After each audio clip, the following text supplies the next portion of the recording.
Hi, good afternoon. Ito kayo, sir. Sige po, ito kayo.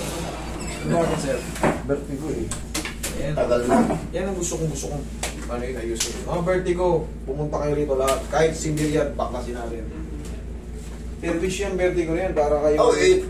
Nagbubuhat ako ng mga bibigat. Talagang ano eh. Gigewang-gewang. Ganun ako. Ay, gigewang-gewang. May vertigo. Nagsusuka pa. Yun yung pamamaraan na para makarecover. Kailangan maisukan nyo. Ayan, maisukan nyo, ayan, kahit pa paano makaka-recover. Ang nasa isip ko, masama ang nakain ko. Kaya ganun. Hindi, may kasamang hilo eh. Kaya Vertigo nga. nga yan. Oo. May kasamang lula eh. Tsaka Oo, pag ganun. humiga kayo, Oh, yan. sa isang posisyon na kayo. Ay, natin. kung ako'y nakalista na sa taas, nawawala ako ng malay. Ayan nga kasi sa lakas. Di, halimbawa, bago higa akong ganyan, nung ginagaya ko yung cellphone, nag-stretching ako. Nag-stretch ako pa ganyan, nawala ako ng malay, oh. Nabatak yung ganito ko siguro. Sino nagano sa'yo? Hindi ako lang, yung ginagaya ko sa cellphone, Ang ginawa mo? di pa, higa ako, bumangon ako, nag-stretch akong ganyan, pinalagot ako ito. Nawala ako ng malay, oh, salamat ka mo, yung drawer ito, di ba, mayroong 4 na kahoy natin. Mawawalan talaga kayo ng malay pag tinaktak nyo yan. Pag tinaktak nyo or the overpress. Oo. Direct to the brain po yan. Kaya nga, Ako mag-a-adjust, tignan mo kung mawawalan ka ng malay. Relax lang. Huwag mo lang lalabanan. Oo. Oo, tumunog. Oo. Nawalan ka ba ng malay? Hindi. Pagka kayong nag-adjust, hindi naman kayo therapist, hindi kayo marunong. oo. Pag hindi kayo marunong, huwag yung pakapilit kasi katulad mo, na-experience mo, sarili mo na, nawalan kayo ng malay, paano kung tumama kayo sa kantuan? Patay nga, Ay ka talaga. patay. Hindi lang nakalista. Buti nga, kung nakalista ka na, hindi ka nahabot dito. Bago sa CR din, ganun din, no? Delikado yan. Delikado yan. Nawawala ng malay. Okay, ikaw ang patagilid. Kasi kung na-tsempo ka sa mga kantuhan, Tama. tagilid. Siyempre, pag wala ka ng malay, dire-diretso yung bagsak mo niyan. Kung ano yung impact, Nangisay na ako. Kung sa manok na kilikili. grabe, no? Ba't mo kasi ginawa yun? O usa ka talaga nawawalan ng malay kahit hindi ka mag-ganon? Hindi. Pinasay. Yung pag nag-stretching ka na, nakuha ng vertigo na yung hilo. May nakikita akong guhit eh. Sini kita, Kuya Jack. Okay, tapa. Ano sa si Roy? Sundo. Ito. Oo. Dali, sir, ha?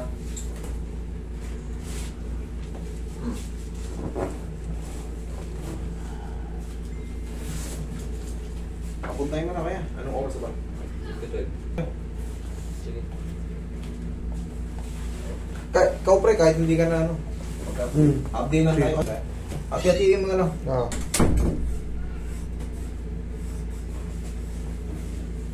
Yung pinag-iwanan ng bilyaran, tapos yung... Siyempre yung tricycle na mag-a-adjust dyan kasi inhale, exhale. Oh, may CCTV pa ron. Oh, wait lang. Ano na malay? Damay na yan sa patagilid. Damay na yan. Kahit ngayon, tignan mo. Alam mo na, oo. Damay yan. Damay yan. Yung patagilid ng movement natin. Pag yung nagmumotor ka, pag nagpapabaka nangangalay. Oo. Pag yung mga ngalay-ngalay lang, haplusin nyo na ng pau, ganituin nyo lang. Oo. Ganituin nyo lang. Pero pag kayan, masakit talaga, parang makirot dito sa ganito. Hindi ngalay, pangalay lang. Baka sa posisyon lang sa pagmumotor, baka ang kursunada mo, medyo nakali siya puwet mo. Baka nga.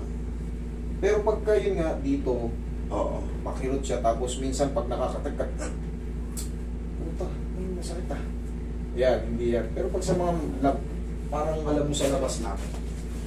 Sir, dali ah, may tuturo ko sa exercise. Bawal yung pag-ganon. Mahihilo kayo ron. Mahihilo kayo ron. Ang exercise natin, bawal yung patingala. Pag ganito lang. Kasi mahihilo kayo talaga. Sino paano siya pag ganon? Dito sa posterior, mabilis siya makompress pag ginanyan mo. Oo. Pero pag ganyan, yan ang tamang movement. Sa exercise, hindi totoo yung ganon-ganon. Oo. Wag, huwag yung gagawin, mahihilo kayo. Kaya nga nung ginano mo yung sarili mo, Kaya nga. nahimatay ka eh. Kisay akong ganyan, no? Pero seconds. May buhay ang diwa ko, pero hindi ako makabangon. Oo. Oo nga. Okay. Pero syempre, puta, delikado yun. Delikado talaga. Natumba ka ng ganun-ganun. Mm. Hindi ka makabangon. Ano nga, yung kung nakalista ka na nga, yung pamamaraan ba? Oo, kung tumama ka Oo, ano, sa kanto. sa Eh, kahoy yun eh, matulis. Ang kaso mo no, bago. Yung, Ote mo, hindi ka na imatay. Inatak ko na yan. Pinigtus-pektusan ko, pinilipit ko yung leg mo. Kasi tama yung adjustment.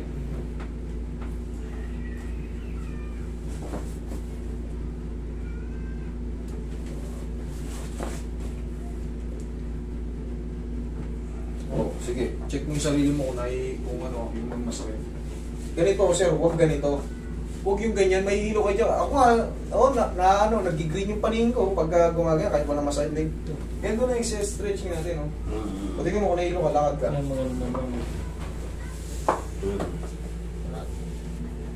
Relax. Relax siya, humiga ka, tapos magbiling-biling ka, testingin mo. Kasi ganyan ang vertigo. Yung biglang tayo, higa. 2028 ako, 48 ako ngayon. Naramdam ko, pabalik-balik. Sabi ko yung doktor, pabalik-balik nga daw. Kabilang side. Check mo para malaman mo agad kung mayroong pagbabago, lalong lumala. Pag bago kayo lumabas dito, biglang tayo. Wala. Okay? Ito rin sir, mapapansin. Ito kasi nasukulo ng basketball eh. Nabalik na, kaya nga may pain niya.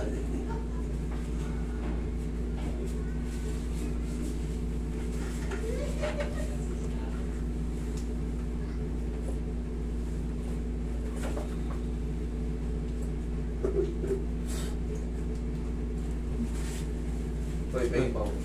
Diyan na siya. Ano lang yan. Siyempre, part lang yung sakit mo, pero inaalog lang yun. Konting alog-alog lang yan.